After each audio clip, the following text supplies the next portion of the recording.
You know that sick, awful feeling you get in the pit of your stomach when you're about to try something new and it's something that you really want to do, but it is way outside of your comfort zone?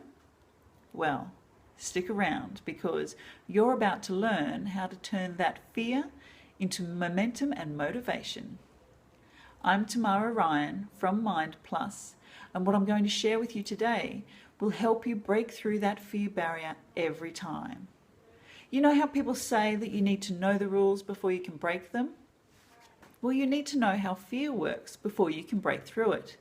I'm going to share with you today how fear is actually quite simple. It's just a 3-step process involving 2 components, and when you know what that process is, you can make little tweaks along the way to change your fear into excitement.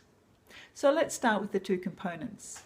Fear is an emotion, and every emotion is made up of the physical component, or what's happening in your body, and the mental component, what's happening in your mind.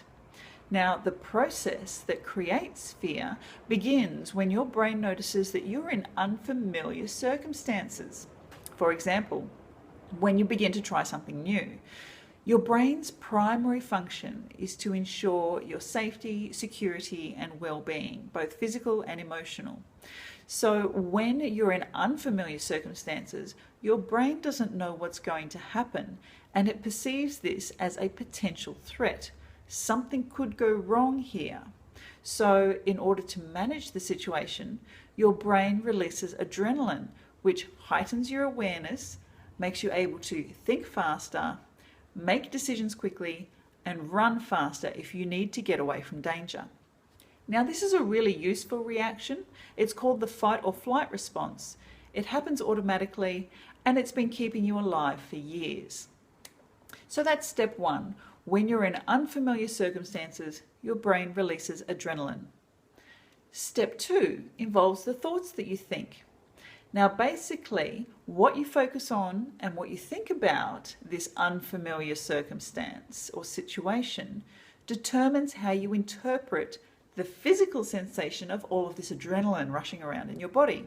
So if you focus on all the potential negative outcomes, all of the things that could possibly go wrong, then your brain decides, hang on, this really is a potentially threatening situation. Something could go badly here. And so it releases the stress hormone, cortisol, which amplifies the whole fear experience. Cortisol helps you to notice more things that could go wrong, find more things to be fearful about, and come up with more reasons not to do this new thing. So basically, step 3 is, or the outcome is, that you become so physically and emotionally uncomfortable and fearful that you decide it's just not worth it to do this thing, and you stay in your comfort zone, which is where your brain knows that it can keep you safe. If you were a mathematician, for example, the equation would be adrenaline plus a negative focus equals fear. So how do you turn it around, and how do you change this fear into excitement and motivation? Well, as I said, step 1, the adrenaline part of the process, is automatic. You can't change that, and you wouldn't want to. It's a survival mechanism. What you can do is accept it. So when you know that, well, I'm stepping outside of my comfort zone and my brain is going to release adrenaline, then you can appreciate it for the benefits that it gives you. It makes you able to perform better because you're experiencing heightened awareness. So therefore, if you perform better, you're more likely to succeed in this new situation. So step 1 would simply be embrace the adrenaline and appreciate it for the benefits that it gives you. Step 2 involves the thoughts that you think. Now, this is where you can make a real difference. Whether you know it or not, you actually can choose what you focus on, and you can choose what you think about.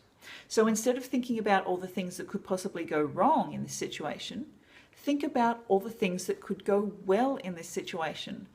When you think about all the potential positive benefits of this situation going well for you, all of a sudden you become excited.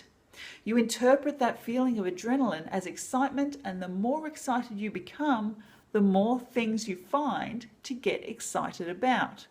It's a self-fulfilling cycle that winds up with you being so excited you can't wait to begin.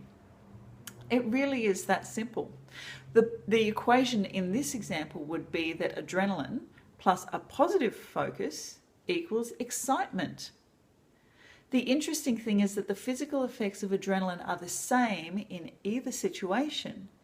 It's your focus on what you think about that makes all the difference. So there you have it, how to turn fear into excitement. Embrace the adrenaline and focus on the positive. It really is that simple. Now I'm keen to hear from you. I'm interested, where is it that fear has been holding you back in your life? So leave me a comment if you would, and let me know, where are you about to step out of your comfort zone and turn your fear into excitement?